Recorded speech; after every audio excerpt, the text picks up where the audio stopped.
So normally I'm not the biggest fan of Pixar sequels. I feel like Cars 2 and Incredibles 2 didn't meet my expectations. I feel like the Toy Story movies are very consistent, but I'm glad to say that Inside Out 2 is definitely a worthy sequel, and we really gotta talk about this because it's actually pretty damn good. Inside Out 2 tells the story of Riley's emotions as they find themselves joined by new emotions that want to take over Riley's head. So when Disney announced that they were going to make a sequel to Inside Out, I thought, do we really need a sequel? I feel like some movies don't really deserve a sequel. I feel like some of the better Pixar films are just great the way they are. I feel like the Toy Story movies are probably the only expectations, considering that they are all consistent with great sequels. But I think it kind of makes sense that Inside Out deserves a really good sequel, considering that now we have an older Riley. Now she's like a teenager, so of course she's gonna have new emotions. She's gonna have to go through puberty, different moments and lessons in high school, or even as you get older, you're gonna have to go through so many things in your life. And I thought, yeah, this kind of makes sense for Pixar to play around in that sandbox of new emotions inside Riley's head. And it's strange because I think this might be my favorite Pixar movie at the moment. It might be top 5 best Pixar movie. And it's crazy as it sounds, but I gotta explain why. I think the movie does a great job exploring new emotions. Like there's anxiety, there's envy, there's embarrassment, ennui, in May, you know what, my words aren't wordy right now, so I'm just gonna let the trailer speak for itself on how you pronounce this other emotion. Ennui. On what?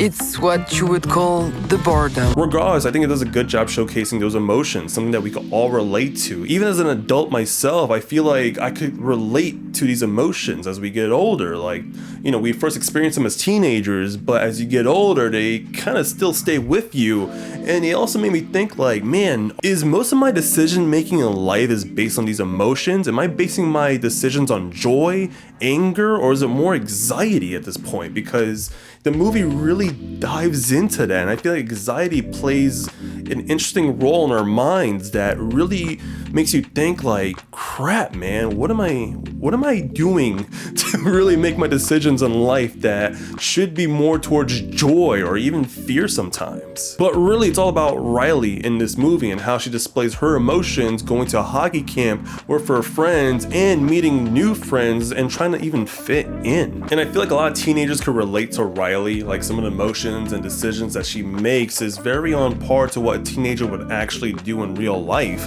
And I even took my wife's little brother to the movie to watch this, and he was telling me at the end, like, yeah, these are some of the things that really make sense as a teenager, what they have to go through, and some of the things that go within their mind, and even some of the decision making as they make within emotion. So I think that's a home run for Inside Out 2 to really depict perfectly on how teenagers really act as, you know, they go older, as they are in high school or even middle school. Like, it does a great job displaying those emotions. Another thing that's really clever about this movie is that it also explores some of the beliefs that we make as we get older, some of the things that we get to see and experience, changing our belief system in our head and realizing that, you know, within this belief system, we just tell ourselves that we are worthy, or maybe we're just not worthy. And some of those things could really affect your mind, as other emotions tend to take over more than some of the important emotions that should be guiding you within your life to make better decisions. Again, I'm going really deep into this, but like, I just like how this movie kind of displayed that perfectly, and I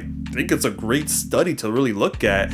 And I think it's important for kids to even watch, because it's like it deals with such great emotions that kids could relate to and understand that maybe my decision making should be more based in joy, so we're not losing that as we get older. And even for adults that watch this movie could like reflect back and be like, maybe I should change some of my feelings in life right now and maybe bring in more joyfulness than more anxiety. Now, moving on to the actual emotions inside Riley's head, the core 5 emotions do return, and I do think they all do a great job of balancing each other. They have some great humor together. There's more adventure within them, considering that the first movie is all about joy and sadness going on an adventure, and this time it's the core 5 that really work together perfectly. And the voice cast is outstanding.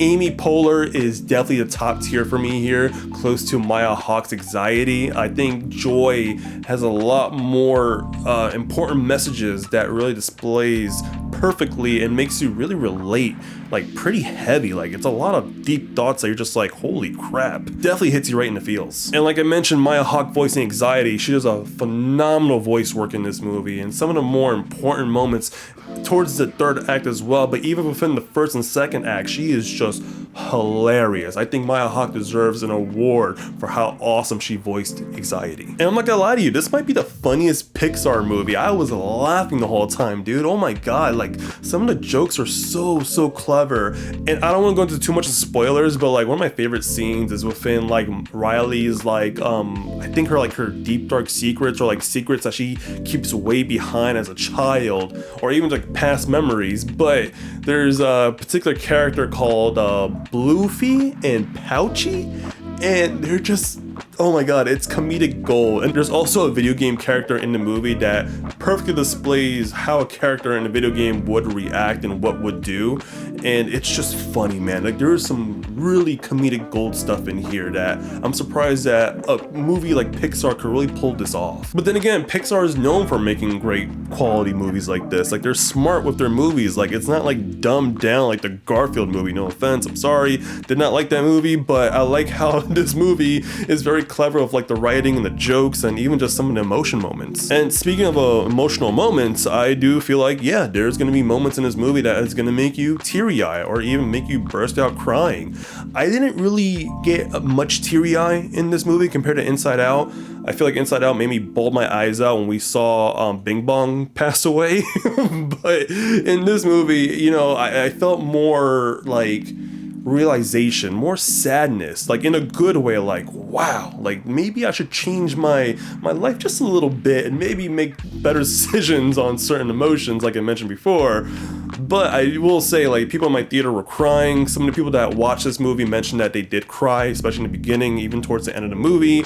And so I like that Pixar can still pull those heartstrings within Inside Out too. So I do have some negatives in this movie. They're more nitpicks because I feel like the movie itself is near perfect, but some things that really caught my mind towards the end of the movie, and one of them is the parents itself. I feel like we didn't get to see much of mom and dad just like in the first movie, but you know, in the intro of the movie you kind of see them talk to Riley for a little bit and kind of see her new emotions as she's going through puberty for the first time.